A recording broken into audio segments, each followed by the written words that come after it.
you beautiful Spark, and welcome back to another solo episode of Spark TV. I am your humble guide on this business journey, Danielle Lewis, CEO and founder here at Spark Business. And I'm spilling all the champagne on what has worked and what has not worked for me after over a decade in business. Today, I want to talk to you about $1,000 tasks and $10 tasks. Hear me out. Okay, so I was chatting to one of my sales coaching clients about how she was actually going to bring in help in her business. So she has been running her business for the past 3 or 4 years and is just getting to that point where there's just too much to do. And she's really hit a cap on what she is physically able to take on in the business, which is really starting to impact her revenue growth and ultimately, reaching her goals. So we started talking about how we were going to bring in help in the business, and this concept of $1,000 versus $10 tasks came up. So I thought I would share it with you. So the idea is that every task you do in business has a value. Some of them are $1,000 tasks. So like this podcast, right? I am the only person that can do the podcast. All the stuff is in my head, but it's also where I shine, what I love, what I bring value to in the business, and what will ultimately grow the business because it is authority-based content. It reaches new ears, all of the things.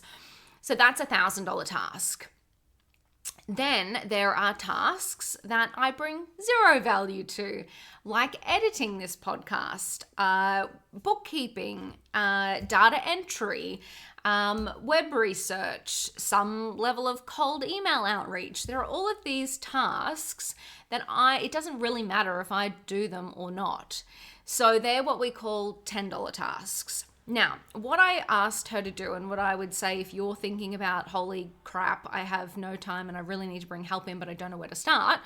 So what we've had her do is basically document all of the tasks that she does. Every time she sits down at her laptop to do something, we open up a spreadsheet. We have 2 columns. One is $1,000 tasks, one is $10 tasks. And as she's been doing things, she's been popping them in there. Now, step number 2, what we want to do, for all of those $10 tasks, we want to create a system or a process around getting them done. So let's just say it is cold LinkedIn outreach. I use this one because I've just documented this. So I have a VA that will reach out to people on LinkedIn. Now, if they reply and do a follow-up, I'm the person that replies because I can hold the conversation. But for the initial outreach, I don't need to do that. I can specify the exact type of ideal client we have in our businesses and get somebody else to do that. So what I've done is created a process around that with screenshots, with instructions, and I have a virtual assistant that does that task for me. So when you have this list of $10 tasks, we want to create a process around each one of them, or even an automated system. Perhaps, the first thing that popped onto my head is perhaps if you're answering the same questions over and over, or sharing the same resource over and over on, say, your Instagram, you might want to consider ManyChat, which is an automation that sends comments or DMs based on what people reply, so based on keywords, and you can get a lot smarter than that, but that's what I use it for. So we want to create an automation to take that task off her plate.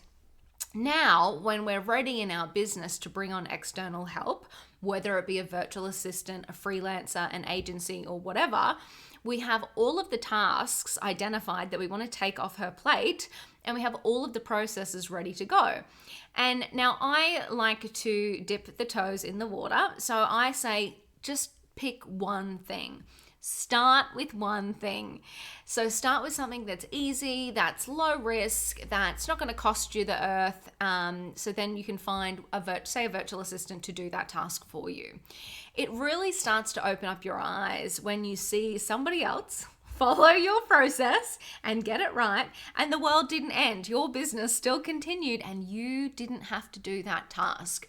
It is life-changing when that happens because your eyes open up to the possibility of either what else you could be doing to grow your business faster, or, oh my God, the dream, actually getting time freedom back in your life, back in your business. So when you think about your tasks in these two categories in terms of the $1,000 task and the $10 task, you can really start to clear the fog, see the future, see what business would be like if you didn't have to actually do everything, and you could have a support team around you that helped you with different parts of the business. Does that mean that you could do school drop off every day? Does that mean that you could actually invest that time in launching the course that you wanted to launch? What does it mean you could take on more clients if you're a service-based business? Whatever it means for you, freeing up your time from those $10 tasks is how you get scale in your business. And it's also how you fall back in love with your business, because you stop doing the things that you bring no value to and that don't bring you joy. So if you're getting to that stage in business where you're wondering, how the hell could I take on any more? It's not about taking on more. It's about letting go of those low value tasks. So I would really encourage you from right now, anytime you do a task in your business, start to itemize it and start to create those systems and processes and automations around the low value $10 tasks. Love to hear how it goes. Comment, email, do all the things. Tell me. But thanks for showing up. Thanks for being here. Thanks for backing yourself in business. I think you are amazing. And I can't wait to chat with you on the next episode.